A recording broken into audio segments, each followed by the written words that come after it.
وقال الذي اشتراه من مصر لامرأته أكرمي مثواه عسى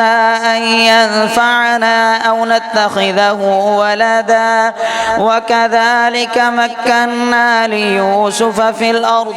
ولنعلمه من تأويل الأحاديث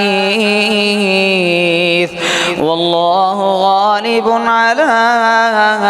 أمره ولكن أكثر الناس لا يعلمون ولما بلغ أشده آتيناه حكما وعلما وكذلك نجزي المحسنين وراودته التي هو في بيتها عن نفسه وغلقت الأبواب وقالت هيت لك قال معاذ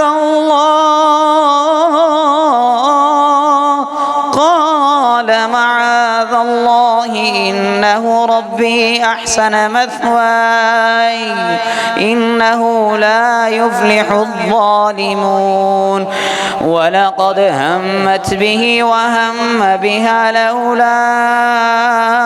أن رأى برهان ربه كذلك لنصرف عنه السوء والفحشاء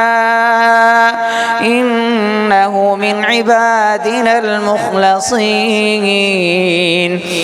واستبق الباب وقدت قميصه من دبر وألف يا سيدها لدى الباب قالت ما جزاء من أراد بأهلك سوءا إلا أن يسجن أو عذاب أليم.